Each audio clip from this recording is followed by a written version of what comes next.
Spoiler alert. I mean, honestly, if you're listening to this podcast, spoilers. Spoilers. This country has been sick. This country needs healing. This country needs medicine. In fact, I'd go so far as to say that what this country really needs right now is a doctor. People of the universe, please attend carefully. The message which follows is of vital importance to you all. We present to you a case study of one of the most dangerous minds in the universe. A history of the lives and times of the renegade Time Lord known as the Master. The Master. Call me Master. The choice is simple. Join us and continue listening, or face total annihilation. Listen. They are the Master, and you will obey them. You will obey me. Please attend carefully.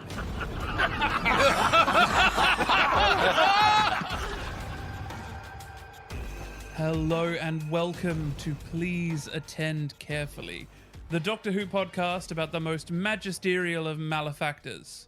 I'm Ciarán Moffatt.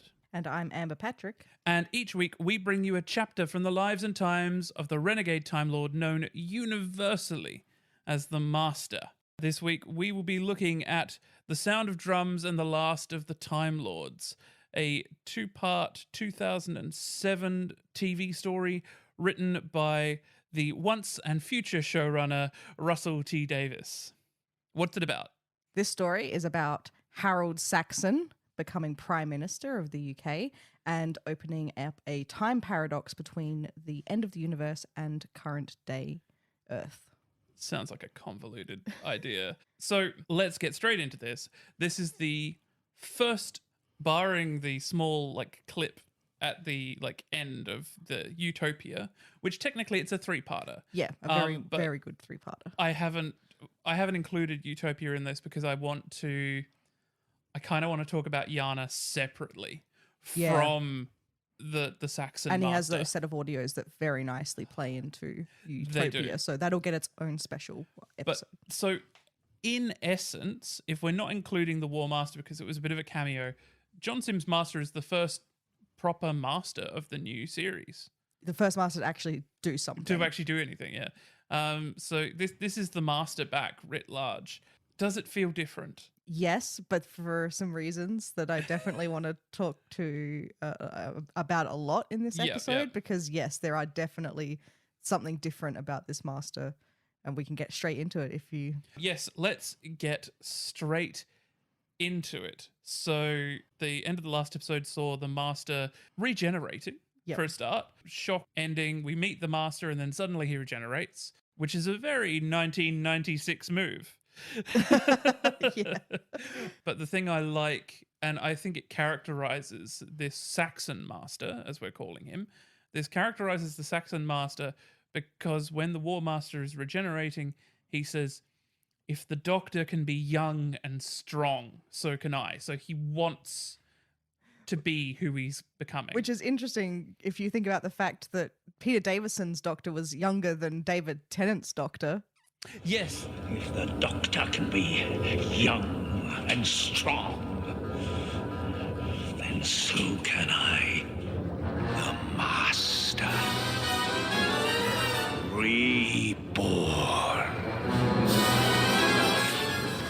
In this episode, we also do get a second casting of a young Master. Well, this is the thing. We've got the Master back, and suddenly we're getting Master lore as well. We're getting... It's very lore-heavy. More info about this Master in this episode. Yeah, all right. So we're given this lore that the Master hears these drums in his head, this constant noise, which would drive anyone insane. Mm-hmm. And it's just something that is happening. We have no indication that any of the other Masters felt like this. It seems to work very specifically to John Simm's Saxon Master, and is very swiftly resolved after the end of time. And then we do get Sacha Dhawan doing the tap Yes, and things like that as a callback to it as well. Yes. So it's not completely forgotten, but yes, it whether or not it still affects seems them or not. cured for Missy. Yes. Well, I think that's one of the wonderful things about Missy, this sort of joie de vivre that the other masters didn't have. It's as if she doesn't have to be focused anymore, which is great. But yeah, so right. So and in also the story, the other important thing to note about this master, we've got the drums, but this is also the post-Time War master.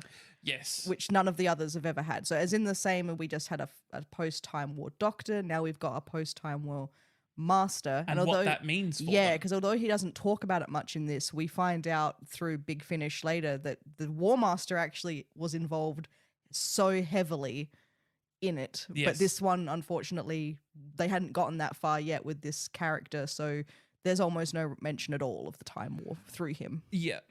As with everything, Big Finish fleshes out everything. But I'm sure there is a line that the Saxon Master has that he was resurrected to fight in the war. Yes. Is it that he mentions in this episode as well? I was there when the Crucible Yeah, fell. when the Daleks took control of the Cruciform. Yeah. The Time Lords only resurrected me because they knew I'd be the perfect warrior for a time war.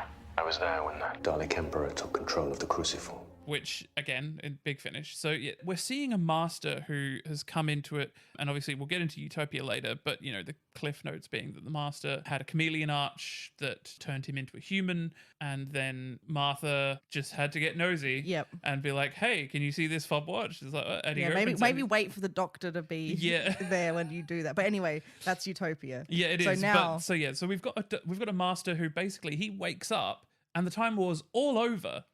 Also, the Time Lords are all gone. Yeah, and he is only stuck, as we find out, he's stuck in two places. 2006/7 Earth and the end of the universe are the only two places that he can go to. Yeah. Yes, because because he's stolen the Doctor's TARDIS and the Doctor has locked those coordinates. So these are the two places he can go. He knows there's no more Time Lords. He can't find them. He knows he can't go anywhere else.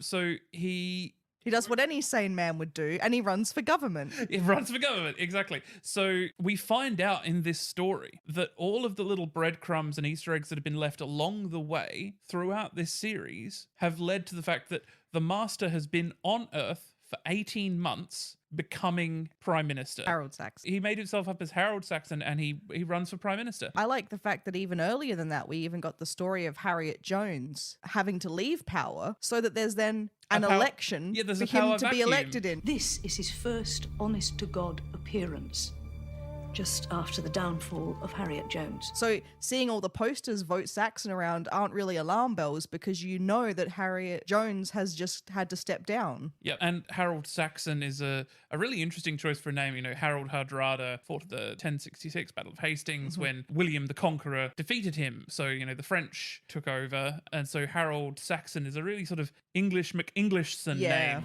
I said I knew that voice. When he spoke inside the TARDIS, I've heard that voice hundreds of times. I've seen him. We all have. That was the voice of Harold Saxon. All these little clues, like in The Runaway Bride, one of the soldiers says, Mr. Saxon says you can fire, shoots down the Rachnos star. The Lazarus experiment is run by the Master. Yeah, and Martha's sister gets a job. Yes. Which we later find out was Harold Saxon got her that job. And then he gets her a job in his office. In number 10. Yeah. Could you imagine being her friends?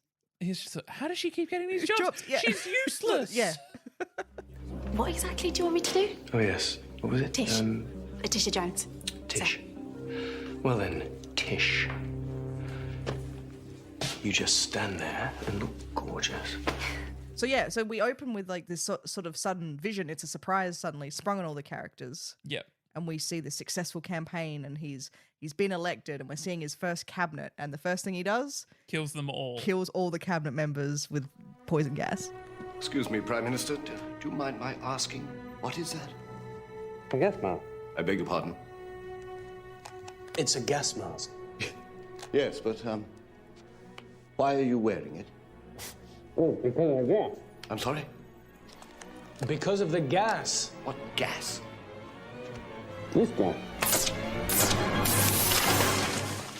The thing about this episode is, it is, despite being new, and there are a lot of new themes, as we said, like the drumming and things like that, and also this is a lot more carefree, psychopathic master. The masters have been very psychopathic in the new series. Yeah, I think they all have that quality. I think in terms of how it's over that gap of who leaving and coming back, the sort of stereotype of a psychopath and a villain has shifted. Yeah. And now this is more what the character is, because, you know, he's not like any of the previous generations. I mean, they're all evil, but in a bit more of a sophisticated way. I think I mentioned in our first episode, I don't think that these are the sophisticated. Missy a little bit, but Simm not at all. No, he's moustache twirling. He would, like, if he had a moustache, he would twirl it. If he had some train tracks, he would tie Martha's family to them. But what I want to talk about is that as much as there's new in these stories, we're going to drift around a bit between Sound of Drums, Last of Time Lords. What I love is the callbacks to the classic. So it is such a classic master story in that the Doctor and the companions turn up and the plan has been going for so long and they haven't known about it. They're coming in right at the end of the plan. They're coming in. The first thing he does when he's Prime Minister is says, I've made first contact. Yeah. That's like the first thing that they see him 11 do. o'clock in the morning, all the aides are going, what are we doing? Yeah. Get me Reuters now. Yeah. I have been contacted. A message for humanity from beyond the stars. This is also the disguise that is not a disguise when you see him. It's a disguise in name only, which I feel happens a lot in classic Who. Yes, in that, like, Colonel Masters, like, Mr. Setter. Yeah, so the second you see him, it's obviously the Master. Yeah. But only the name is what's making the Doctor not know who he is. Another really good classic reference is the first time, realistically, the first time in this story that the Doctor and the Master talk is over the phone, which is exactly the same as the first time the Doctor and the Master talk in Terror of the Autons. Yes. But I also think it's got the most different, the most new version of their relationship, in that the first thing that the Doctor says to the Master in this episode is, I'm here. Like, I'm here, I'm listening, you have my attention. Compared to every other time before, it's more like, oh, you. Yeah. Like, this time, the dynamic has shifted. And you see it in John Simm's acting choice of when the Doctor says, I'm here. The way he responds is like, oh, God, I've never had him say this to me before. Yep. I'm the one in control now. He has no control over his relationship to me at this point. Well, that's the thing. We're seeing them both post-Time War, and that has affected them both differently. I mean, the Master ran away. As far as he's concerned, he doesn't remember any of it. Like, you know, he's left and then he's come back and then suddenly everything's different. Yeah. Whereas the Doctor has had to deal with the fallout. He's had to deal with the idea that he may possibly have killed all of the Time Lords, especially seeing as he didn't succeed in killing all of the Daleks, which is a big thing. It's interesting, isn't it? Because we talk about the Doctor and the Master's relationship, and it's hard to separate whether or not this is the sort of familial bond that they're used to, or whether it is just the fact that the Doctor has finally found another Time Lord, that he didn't kill all of them. Yeah, I've got a lot of notes on this section because I think I did have a lot to say about this. I think we're also coming off the back of, we know at the end of the last season, he loses Rose, who is the first person he's sort of gotten close to after the war, and he's alone and he's lost her. And now he's found, oh my God, again, here is someone I need. Yep. The Master. Like, not even just any Time Lord. We know that they're at least friends when they're young. Yeah. A known quantity. A man he has history with. It's a point of stability, isn't it? Yeah. Oh, I know who this is. Yep. I can latch on to this person and they know who I am. Like, you know, only Romana would probably be the better person to find in this situation for him. Narvin. I want it to be Narvin. Yeah. Brax. I'm here.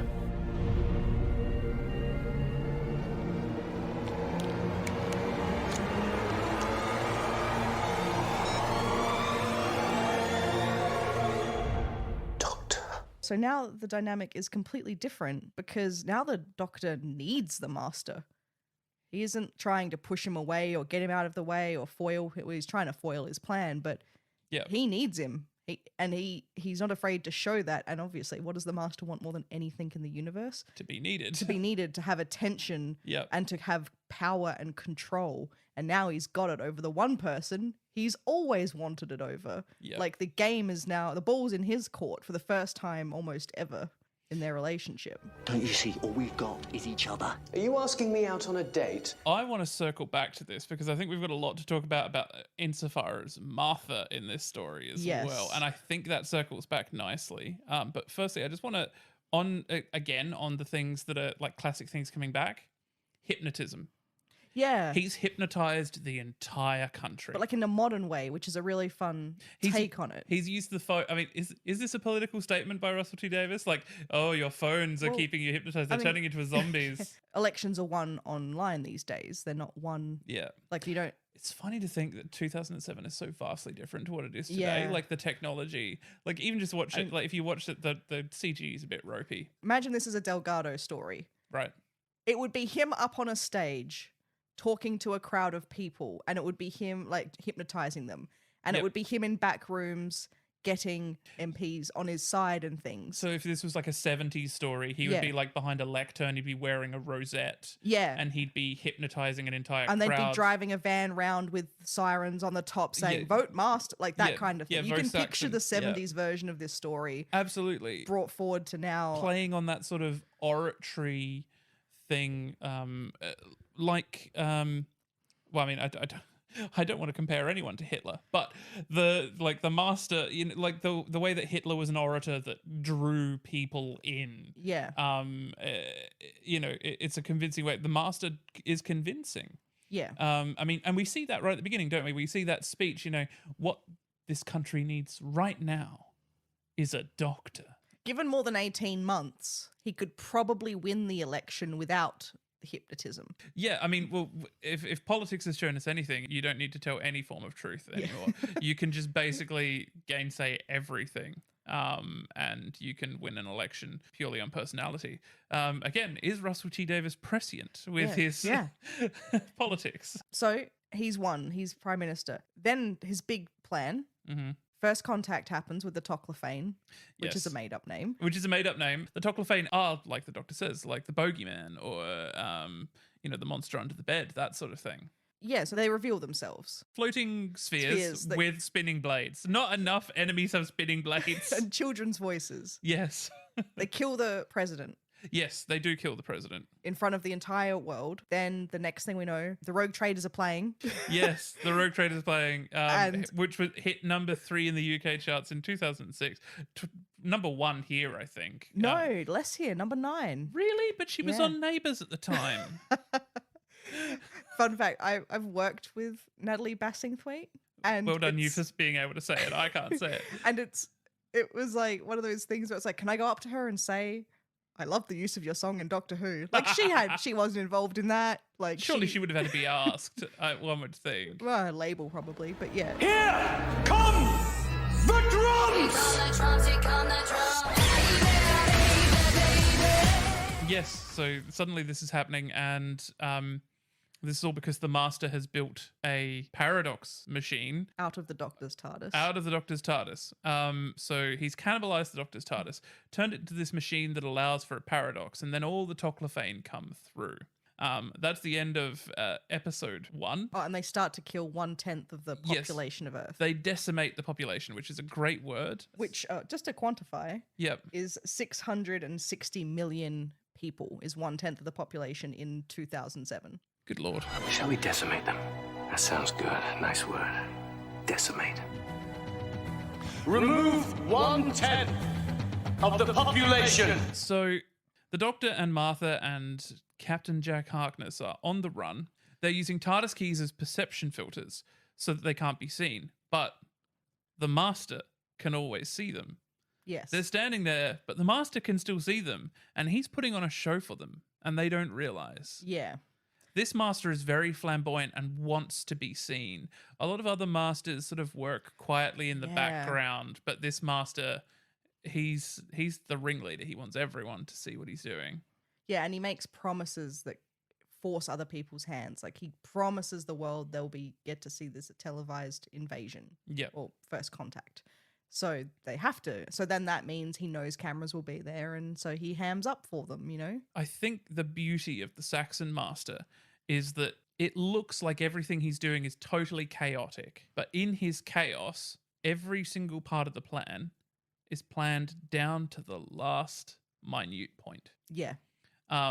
It isn't until the last of the Time Lords, I think, that he gets cocky and he starts making mistakes. As he always usually does. As he usually does, yes. Hubris.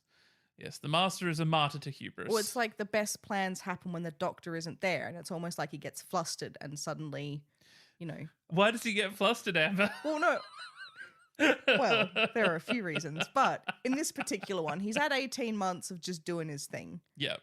It all starts to unravel when the Doctor is up to something with Martha and he doesn't know what that is, so he has to overcompensate to try and deal with that, where it's almost a case of like, if he just did nothing, he'd probably do better. Yep. You know, just stick to your plan. Don't then try and, you know... You got greedy. Yeah, basically. Like, if, you know, just you keep the Doctor like in a little cage on the side of the Valiant, you know, you go down to Earth to find Martha, just leave it alone. Just stick to your guns and just see it through. It's good, isn't it? Isn't it good? Anything? No? Anything? Okay, let's talk about quickly what he does to the Doctor. Yep. So what he says is he shows outwardly all of the years that the Doctor has lived. So he makes him look old, and then he goes one step further and turns the Doctor into a gnome.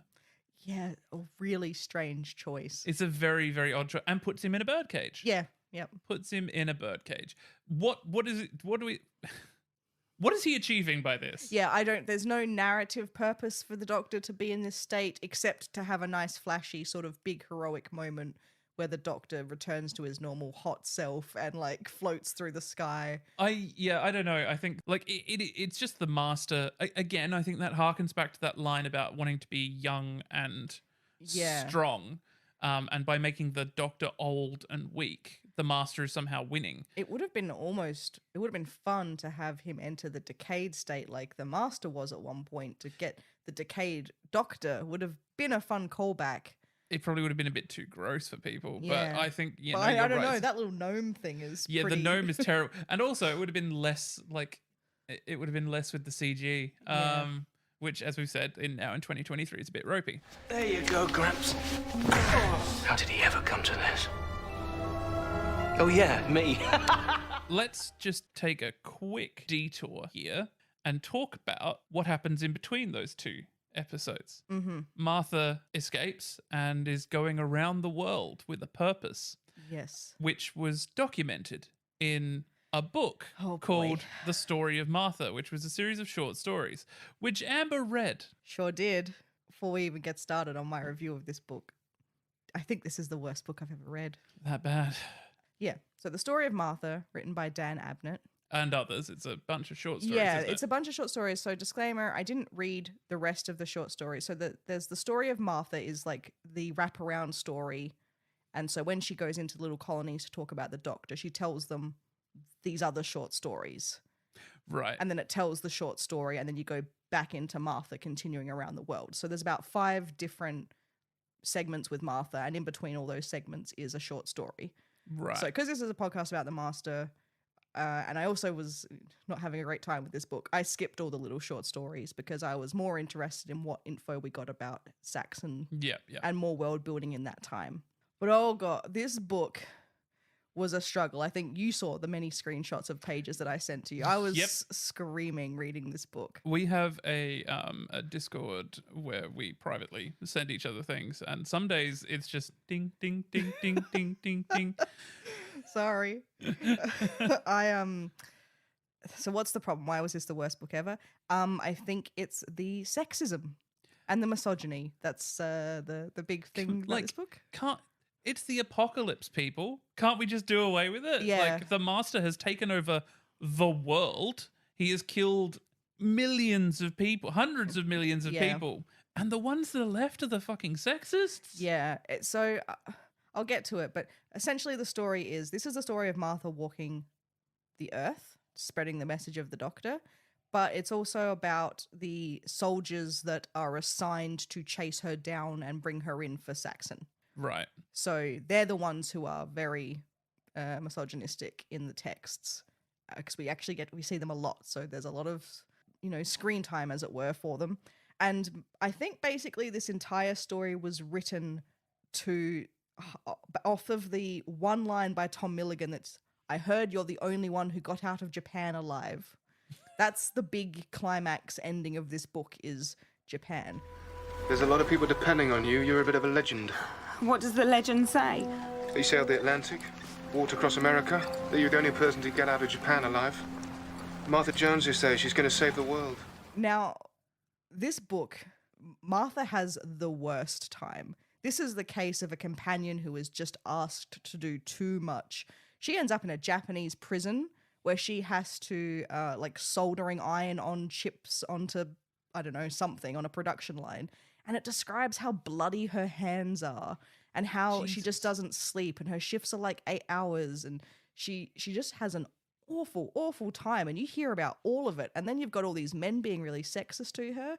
And the other thing, the emotional highlight of this book is that right from the start, she says, it's like, Martha really wanted to cry, but she wouldn't because that was weak and she didn't want to be weak for the doctor. She needed to be strong, so she didn't allow herself to cry. It's 100% not what the doctor would... Oh, yeah. It's like, no, this is traumatic. You cry all you want. Like, this is...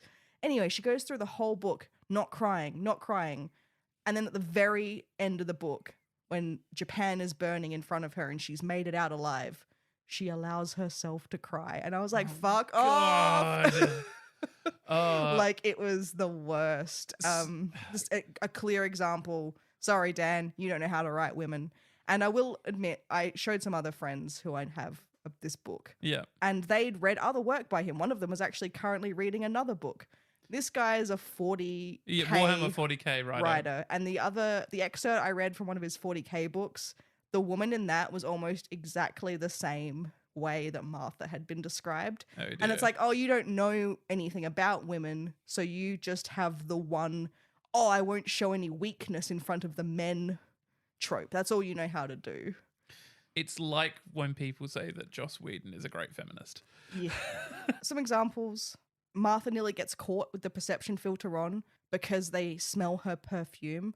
And one of them's like, oh, why would she be wearing perfume? Yeah, and she's like, oh, someone's got a real sexy number on around here. And like they show a photo of Martha to the soldiers and they're like, oh, she's a sexy one, isn't she? Oh, and they're like, oh, well, don't let that distract you while you're trying to catch her. And you're just like, oh my God, please. Is there a clip you'd particularly like to read for us? So this is the soldiers. Here's an example of the soldiers who are hunting down Martha. They borrowed a UCF Humvee. Griffin held up the picture. Martha Jones, he said. Sweet, said Handley with a whistle. She's proper easy on the eyes, Chief, said Rafferty. Contain yourselves, Griffin snapped. He moved the photo aside so it was out of their immediate vision. So this is the tone of the book. Jeez. This is the tone of these soldiers chasing her, and it's just the worst. So I will say, for the climax of the book is actually pretty interesting. Yep. So Martha gets into Japan, and she's in this prison, this labor camp prison. Yep. And basically they say every now and then the soldiers come around and we need volunteers for special duties. You get higher pay. But the thing is, whoever volunteers never comes back. So Martha decides, well, it'll get me out of here. Yeah. So I should just do it because it gives me opportunities. No matter what it is, I might be able to find a way out through them. Even if the opportunity is death. Yeah. And also she has the lead, I just mentioned his name in one of the readings, Griffin. He's the head soldier who's been chasing her. He has ended up in this prison as well. So he teams up with her. Sorry, how did the soldier end up in the prison? The Toclafane and all just... Oh, sorry, so he gets in there because the Japanese police don't recognize his credentials from the Valiant. Fair enough, right. So he's like, no, I'm Valiant authorized. And they're like, oh, no, that doesn't matter here. So they figure out that there is a different power in Japan. Harold Saxon doesn't control Japan. Right, okay. There's no Toclafane in Japan. They don't recognize, any of his credentials, nothing. And no communication seems to come in or out. This is an interesting point. I think they point out that the Master believes info is coming out, but you find out that it's not true at all. There's no missiles like anywhere else in the world. It's something's up. So they go to this other facility where there's an alien race called the Drast. who were preparing Japan for their own invasion of Earth. Right, okay. And they were ready to go on their invasion. Don't you just hate it when someone just cue barges like that? And then the Master shows up and reveals himself, and I think it was that they knew who that was, and they were like, the Master, oh, no, pull the plug. We can't beat him. Yep. Go into hiding and just make it so that he can't, like they've got their own kind of perception filter thing happening. Yep. So that he doesn't know they're there. So they have this, I can't remember exactly what it's called, but they have this technology that's basically like a Stargate. Okay, almost. they have a Stargate. They have a Stargate, but they can't control where it goes. That's a pretty So useless Stargate. all they do is they jump start it picks a destination, and they send a human on a string through it. And then either the string burns off or the line goes limp, and then they reel them back in and they see what state the corpse is in. And they're like, nope, didn't work this time. Turn the gate off and let's go again. I mean, if it's a corpse altogether, then you're probably not wanting to go through there. Yeah, so all they're doing is just sending humans through, waiting for one of them to come back through alive. And Martha and Griffin, I can't remember how they did it, but somehow they defeat them. Right. Oh, they turn off. That's right. They turn off the perception filter. So the Master and Griffin radios through to the Valiant. Right. Because he's got his old radio on him. And they tell the Master that they exist so that he comes and deals with them for them. And meanwhile, Martha escapes and gets on a boat and sails off the coast of Japan while it gets bombed. Because that makes sense why the Master now bombs all of Japan, because there are Drast hiding there. Right.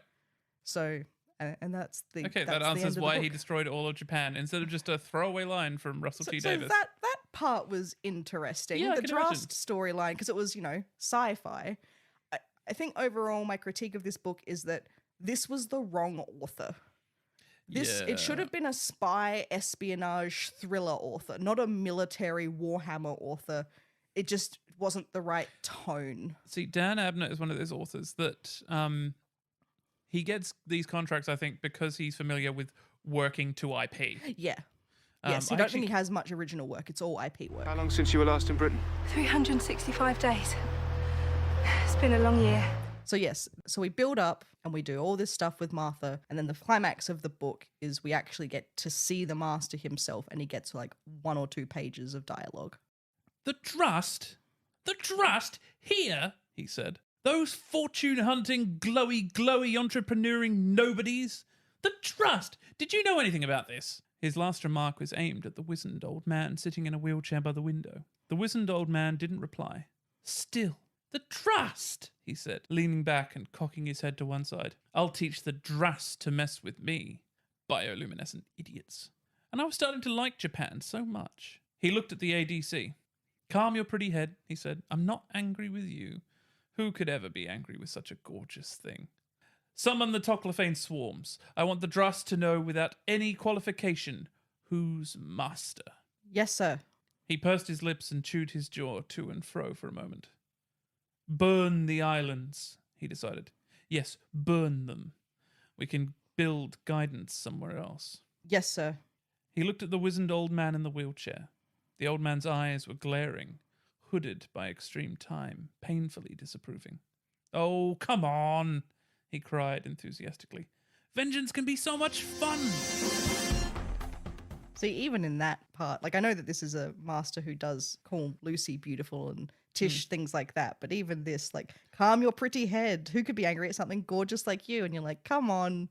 And also the word wizened 3 times is Yes, the word only wizened, only descriptor. Although I want to circle back to the Master sexually objectifying people in a minute. Sure. So Martha's had to put up with all of this, and as you said, this is the most that a companion's ever had to do. Like, this is well beyond the job description.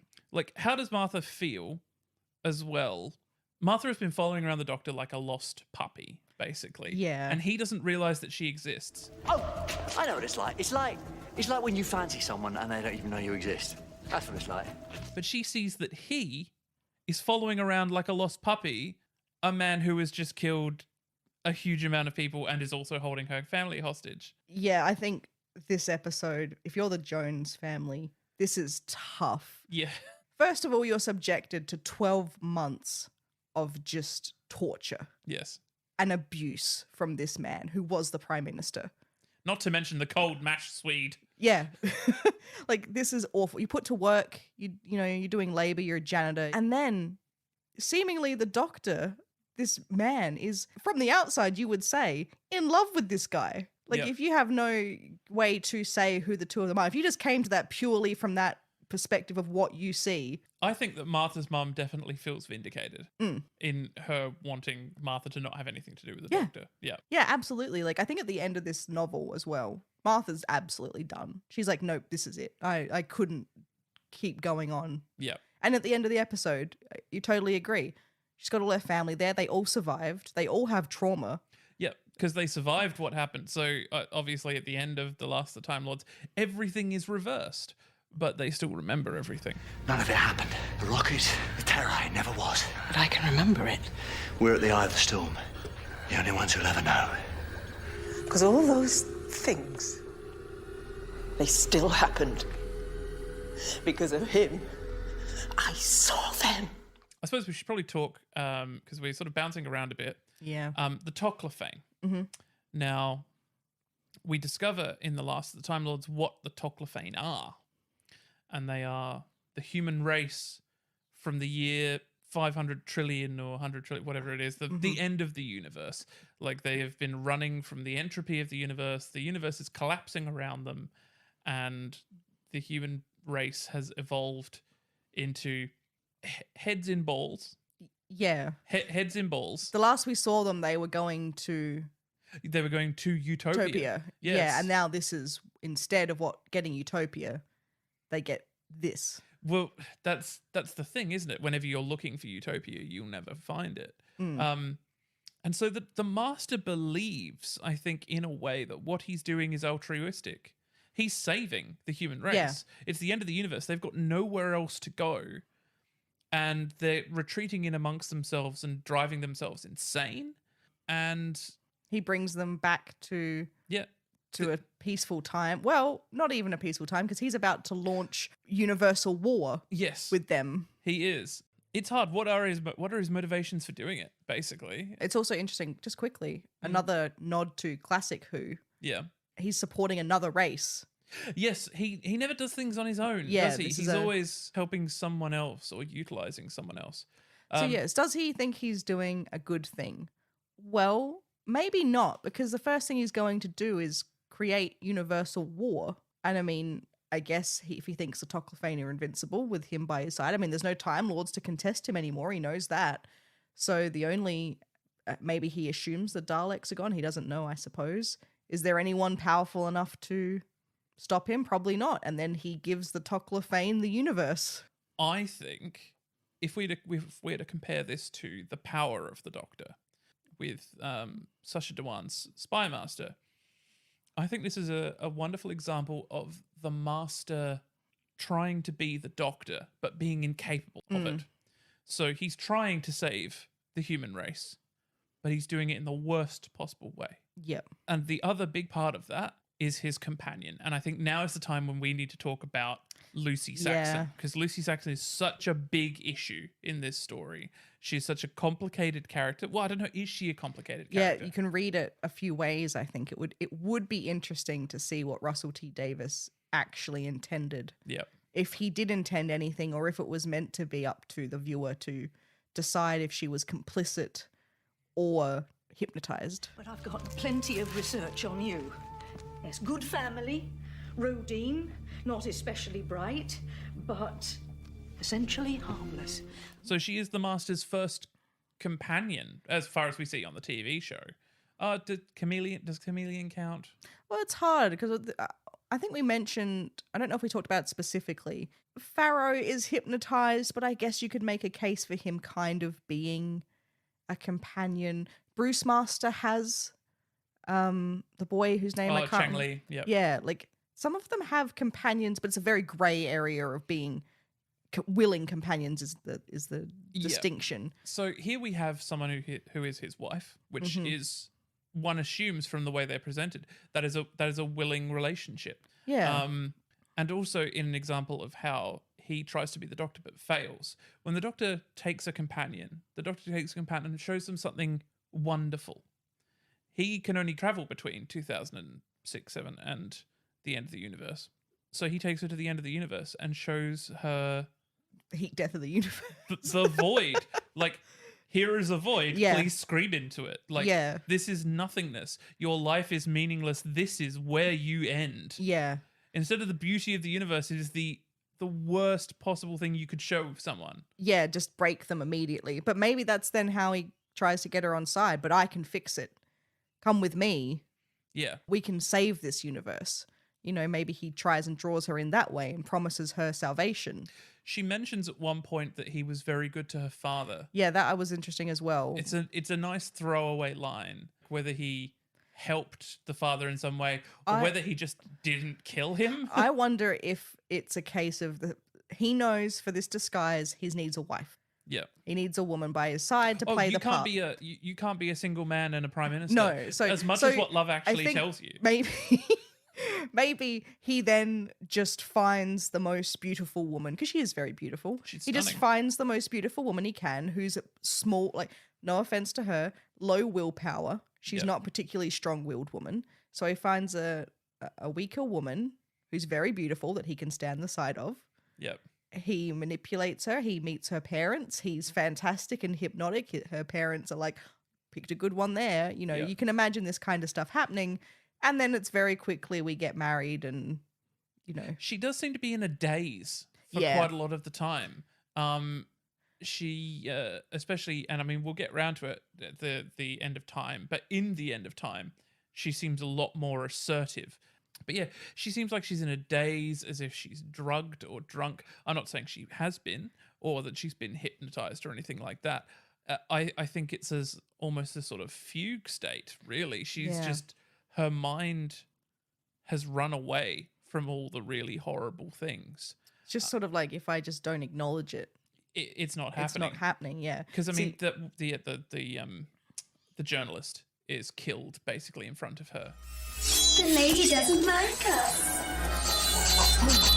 Silly lady. Not dead lady.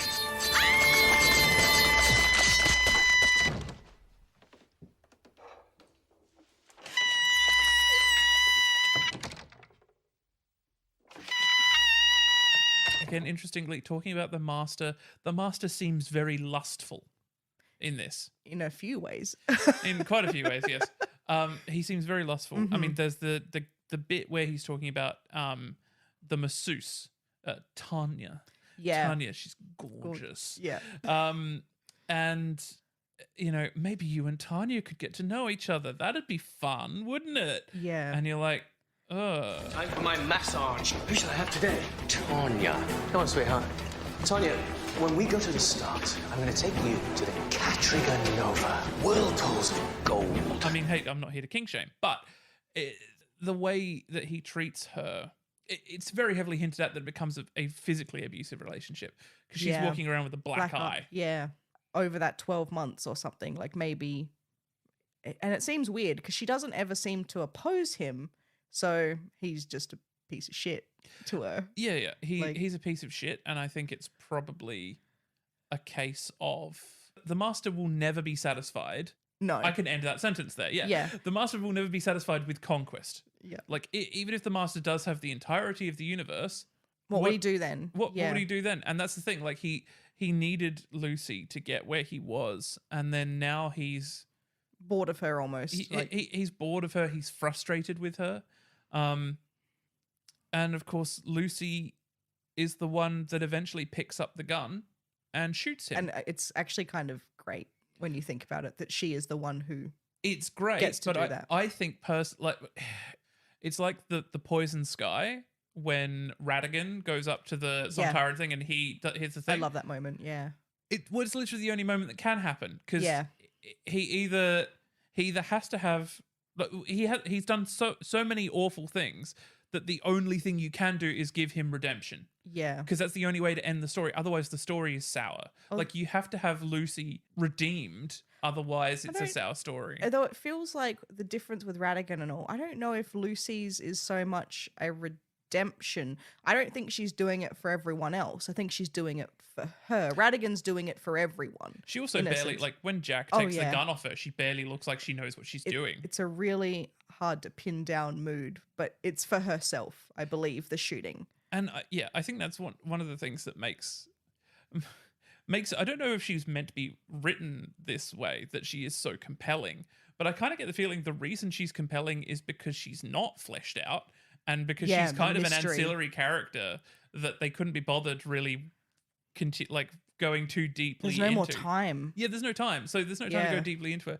The story can't work without her, but she's not really part of the story. So I think it's an interesting thing that the Master, and of course she is just another example of the Master creating his own downfall. Yeah. He's self-sabotage. Yeah. There you go. I've got you. Always the women. So we mentioned briefly the sound of drums and the looking into the untempered schism. We see the Master as a child, the first Master as a child. We still don't know who the first Master is. From the point of view of me, who has spent literal days on my spreadsheet, I can tell you that I am convinced that Roger Delgado, the Suave Master, is not the first Master. No. This is the closest connection I think we make here, is that this is the Milo Parker Master, but just a bit younger. Yes. So it goes this one, Milo Parker, question mark. Yeah, question mark? I mean, here's the thing. Milo Parker could keep playing the Master on audios. Very possibly. So we could see him again, we could see him doing more, and we assume, I believe, that this is the first regeneration. I reckon Milo Parker is in that story because Richard Dreyfuss fell from grace, which I don't want to get into in this episode, but we will talk about. We will not shy away from that subject when we get to that episode. But seeing one of the two main Time Lords as a child is fantastic.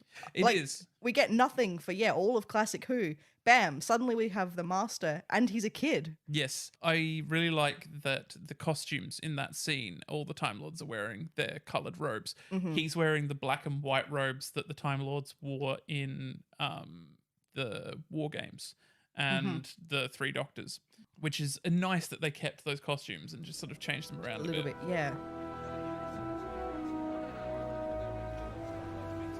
So when the conclusion of the story happens and all the psychic energy from the Master's own Archangel network that he's been using to hypnotize the whole planet has suddenly been turned against him, and all that psychic energy is being trained on the Doctor, and the Doctor is won. The Master is lost. Yep. The Master knows he has lost. He does not take it well. No, he's a mess. He drops his guard, I think, way more than the others do. He's scrabbling on the floor. You see him scratching at the wall, trying to run away. Yeah. He covers his face. He hides. He cowers. Yeah. And it's all from the Doctor. He knows who the Doctor is. He's met him, hundreds of times before. Yeah. But this time, he's just scared. Yeah, absolutely. Although a few minutes after that, we do see him bolt for the door, which I love. Such a Master move. Yes, it really gives the vibes of Delgado's final appearance of just run out the shot and never be seen again. You can totally imagine him just running. We talked, when we were talking about the Suave Master, about the Moriarty to Doctors' homes. Mm-hmm. In this story, we basically get the Reichenbach Falls. We get the Master and the Doctor fighting on a hillside, scrabbling around. Yes. I do love that as well, because again, the sophistication's out the window. Although, to be honest, Ainley and Baker scrabbled around on top of the radio tower. One of them tripped over a scarf. One of them tried to make it look like they tripped over a scarf, but they didn't do it very well. And here they are again wrestling for the vortex manipulator. Yeah. But we also get the moment where the Master surrenders essentially to the Doctor, because the Doctor just calls his bluff and it's like, I know you're not going to kill yourself, so what are we doing here? And the Master hands over the black hole controller. Black hole converter control. And then, of course, we get back on the Valiant, and Martha's mum picks up the gun and is holding it on him, and you can see him go on, do it, Francine. You're better than him. He's egging her on. Because not only does he get hurt, the Doctor also has to watch one of his companion's family turn into a killer. Yes. So he wins on two fronts if she shoots him. Of course, we now know, with the benefit of hindsight, but also Russel T. Davies knew when he was writing it, the Master had a contingency plan. Yes. The Master, even if he gets shot, and this is the thing, he gets shot by Lucy in the end, but it could have easily been any one of them, but the Master was planning on being shot by one of them. Mm-hmm.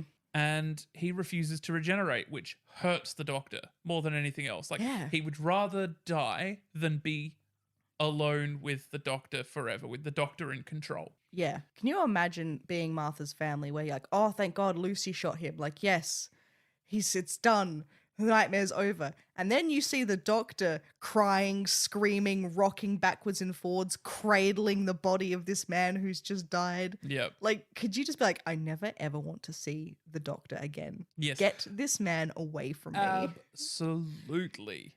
I've just got to also say how fantastic the acting from David Tennant is when he's just, imagine just being John Simm, just being like crushed in Tennant's arms as he rocks you back and forth as you're dead.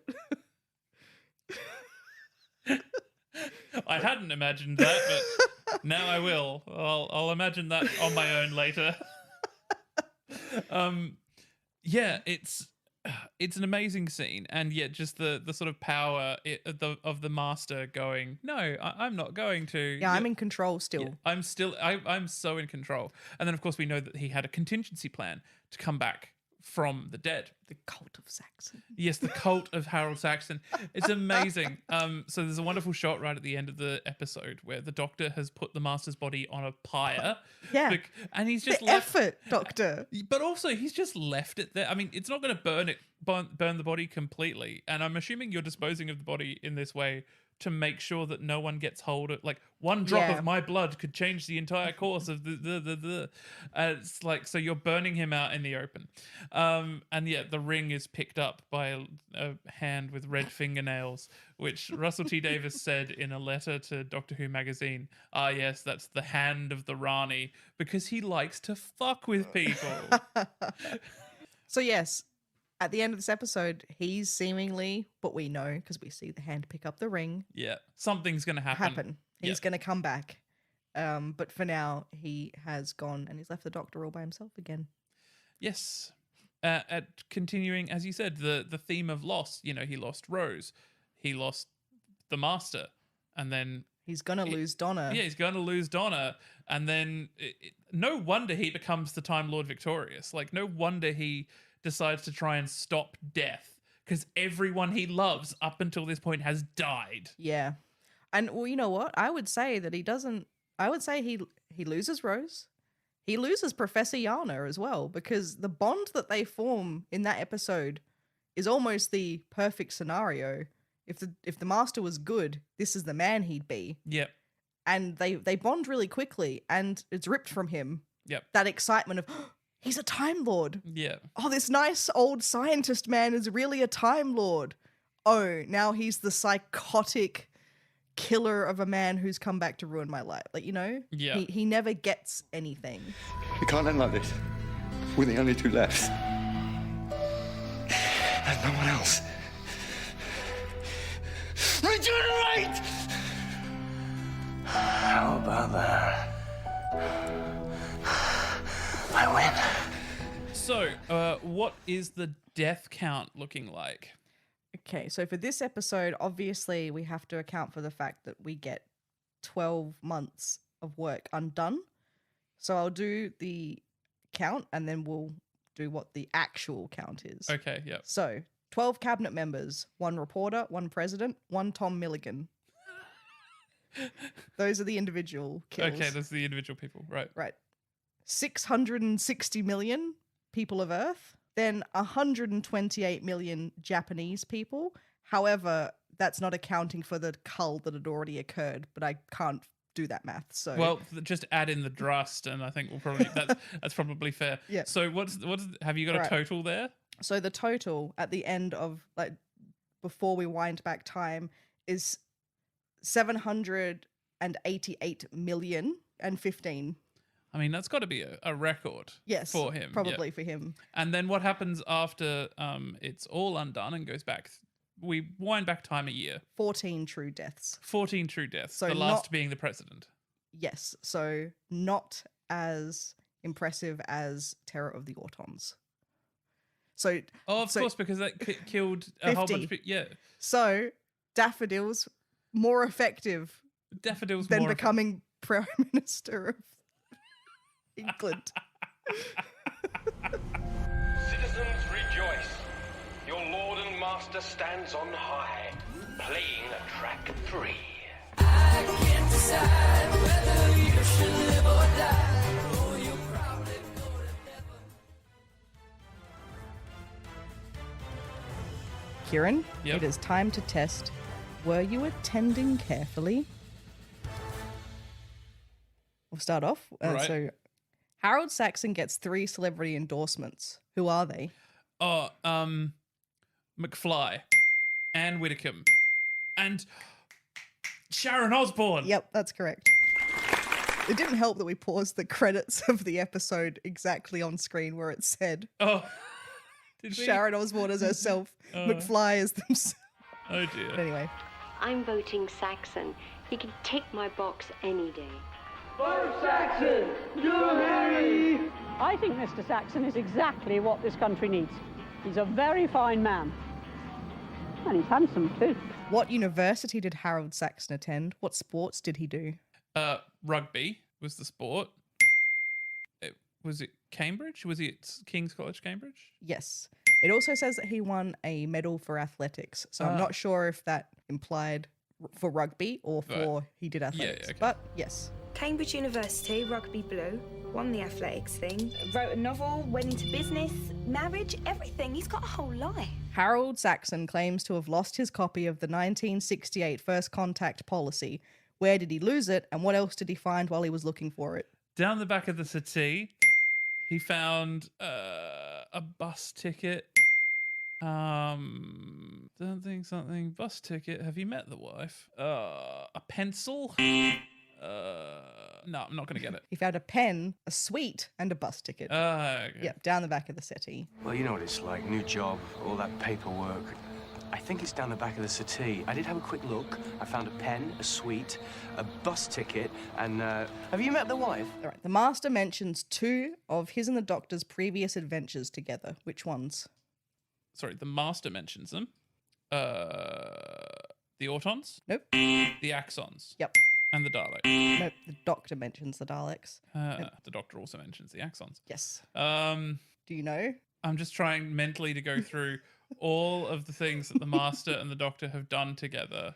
Tom Tit, that one gets Tom Tit gets a lot of jokes in Big Finish. No, I haven't got it. It's the Axons and something. The Sea Devils. Oh, the Sea Devils, of course it's the Sea Devils. I remember the days when the Doctor, oh, that famous Doctor, was waging a time war, battling sea devils and axons. Last one. I think I'm going to have to make these harder. You're getting... Although you didn't get the last one. Yeah. Right. The Master mentions one of the Doctor's previous companions. Who is it? But it's interesting because it implies a conversation that happened between the Master and some other characters. Oh, Rose. He mentions Rose. Sorry, do you want more from that? Well, so Rose is the correct answer. But then, as you mentioned when we were watching it, who do you think he got this info from? Like, this isn't a question, we don't know, but I thought it was an interesting point to bring up because he has to have learnt this, and I think I know who he probably learnt it from. Did he learn the information while he was on Earth? Or... Well, I assume so. So again, this is more of a discussion. I can't remember. Did he mention it before or after the year? Pardon? After the year? It's at the very end when Martha comes back to... So did he learn it from Jack then? I assume that it's learnt from Jack or from Torchwood when Jack's away. He gets in there maybe, and because he has to... Or maybe again, just Unit HQ. But the main thing is that he knows Jack is invincible before he even meets Jack, because he says... The great thing is I get to kill him again. Yeah. Or but does he would have learned that in Utopia because he can't die. But does he see that happen? Yeah, remember he gets an electric shock, and Jack gets an electric shock And he gets back up. and he gets back up again, and then he goes into the STET radiation room because he's the only person who can go into it because he won't die, even though that doesn't really tally up with the way that his death has been approached. But still interesting that it implies that someone somewhere he is convinced to give him the details. I mean, who else knows about? Did Jack pass on what happened with Rose and the vortex? Or yeah, it could be. It could have been Torchwood or Unit. Or did he talk to Jack during that year? You know. Yeah, possibly. I just thought it was an interesting. It is fact an interesting that point. He We're gonna had and how he figured that out and who told him, because it seems like a pretty intimate detail for the Master or Jack to spread round. Such a disappointment, this one. Days of old, Doctor. You had companions who could absorb the time vortex. This one's useless.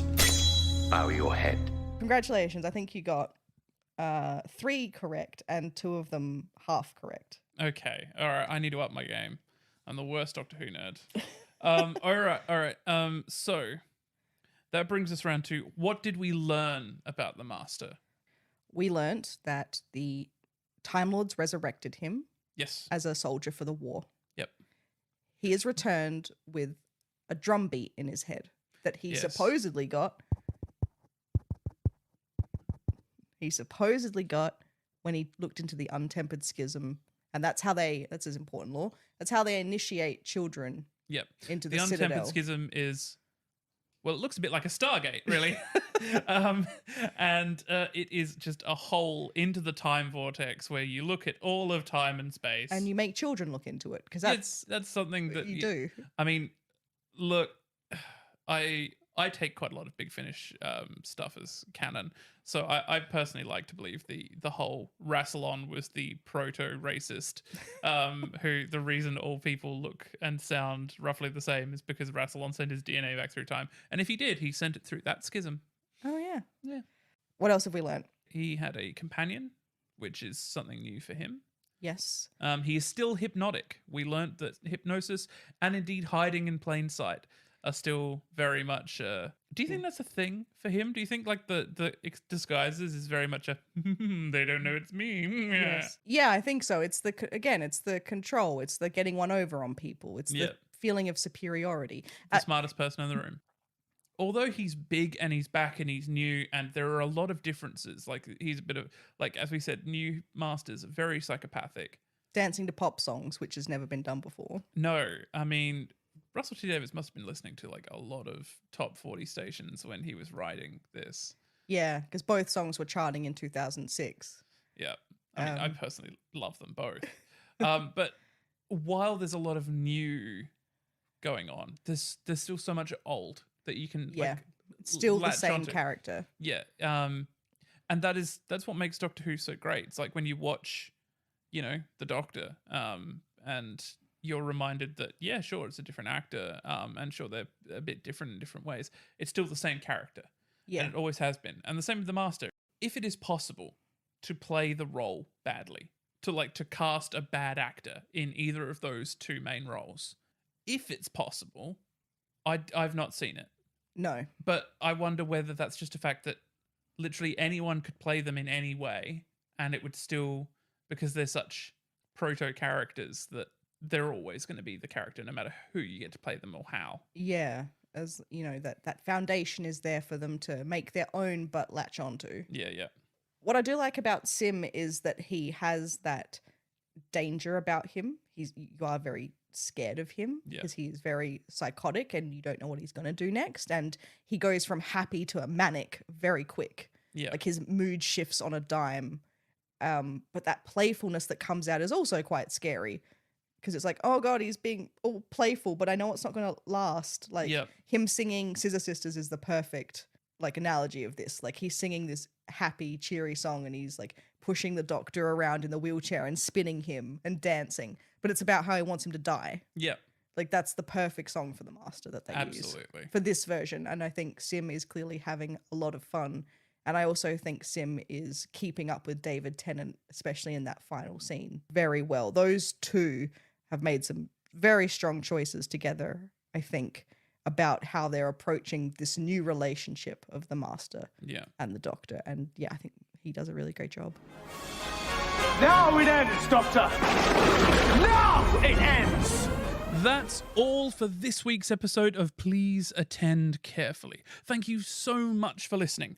We hope that with each new episode you come to understand, appreciate, and maybe even obey the Master. Don't forget to follow or subscribe to be updated on new episodes. Amber, how can listeners get in contact with us? Well, they can send us an email at pleaseattendcarefully@gmail.com. Send us an ask on Tumblr at pleaseattendcarefully. Or you can follow us on Instagram at pleaseattendcarefully. Yep. Don't forget you can also go to pzinner.com.au/shows/attend for exclusive content not available in the main feed. I've been Ciarán. And I've been Amber. We leave you with a clue for the next week's episode. We hope you'll be tuning in. After all, it can't hurt you to listen, can it?